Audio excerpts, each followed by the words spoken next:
Hai să ajungem la un episod. Astăzi jucăm Roblox. Da, jucăm ceva pe PC pentru că mi-am luat un PC. Și m-am decis să m-am decis să încep a filma pe PC și să vedem ce iese. Astăzi jucăm Roblox, un joculeț numit Blox Fruits și stați un pic. Încerc să închid asta. Ok, jucăm un joculeț numit Blox Fruits. Joculețul e făcut ceva după One Piece, după anime-ul One Piece. Cine știe anime-ul One Piece, cred că va înțelege ce se întâmplă pe aici. Ok, parcă e în regulă. Să presupunem. Ce faci în jocul ăsta? E un joc de grinding, să zic așa. Faci level și după aia faci PvP cu alți playeri. Levelul se face omorând mobi, luând quest-uri și omorând mobi, gen NPC-uri, nu știu. Ok. Și sunt diferite zone, pe fiecare zonă trebuie levelul necesar pentru a lua quest-ul, gen nu pot să vin cu level 0 și să mă duc la quest de level 100 și să le iau, îmi trebuie gen quest-ul level 10. Și sunt așa mai multe combaturi, gen moduri de style-uri, să zic, nu știu, de atac, de să faci PvP. Pe unul avem style-urile, gen fight style-uri, nu știu, sunt foarte multe.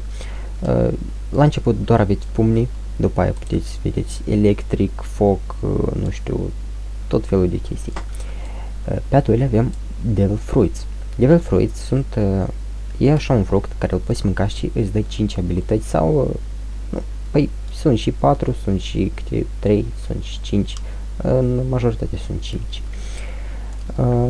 Și după ce ai mâncat fructul ăla, nu poți mânca mai multe, gen îl mănânci și poți să mănânci altul și să-l schimbi.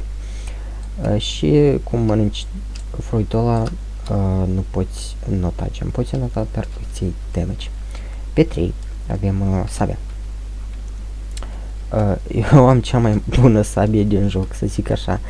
Costă 1200 de Robux și da, mai le schimb câteodată, poți să schimbi. Hai să vă explic. Meniu stats, după ce faci level, când faci un level îți dă 3 staturi. Deci la mine e full. Și dacă vrei să joci cu fruitul, cu Blox Fruit, mereu bagi pe melee și pe defense, asta mereu, asta stamina și viața. Acum, dacă vrei să joci cu sword, bagi pe sword. De ce am plus 380? Pentru că am level. Uite, mastery. Ajungem imediat. Vrei să joci cu sword, bagi pe sword stațuri. Vrei să joci cu Blox Fruit, bagi pe Blox Fruit. Pe ambele, gen, nu se sugerează să pui pentru că nu va ieși nimic. Pe gun, puțin cine joacă cu gun, nu știu cine joacă. Ok, pe 4 avem accesoare care îți dau stațuri diferite.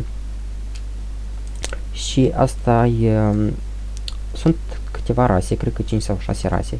Eu sunt mink, deci iepurașii, urechile astea de iepurași. Asta îți dă viteză mai mare și tot felul de chestii, poți să upgradezi, dar asta mai încolo. Și mincul ăsta de level 3 îți dă chestia asta agility și poți să alergi foarte repede. Ok. E mastery și e levelul tău. Levelul tău faci când faci quest-uri, dar mastery-ul ăsta faci când omori mobi, boși sau player nu. Când omori mobi sau boși. Faci mastery-ul și mastery-ul se deschide. Aici îți trebuie 100 mastery, 200, 300 și poți să folosești mai multe skill-uri sau adică mai plus mai îți dă aici la stats, după cum vedeți pe plus 231, n-am 2300, dar am 2531. Da, cam ăsta e joculețul, v-am explicat totul. De ce vă explic atâta? Pentru că când am intrat prima dată în joc nu înțelegeam nimic și cred că posibil ca să vă ajute aceasta dacă v-ați interesat jocul. Ok, după cum vedeți sunt foarte multe zone și pe fiecare zonă e câte un tip care îți bagi spawn point când mori să apari pe zona asta. Aici avem Bounty-ul. Puteți să jucați după Marines sau după Pirates. N-are mare importanță, gen e doar numele și Bounty-ul e diferit. Bounty-ul face ca număr player și boss. Da, cam asta e joculețul. Nu știu ce să mai prezint. Eu, după cum vedeți, am un fruct numit Venom, care e unul dintre cei mai buni sau chiar cei mai buni de atac, gen de damage, fructuri din joc. Mergem acum pe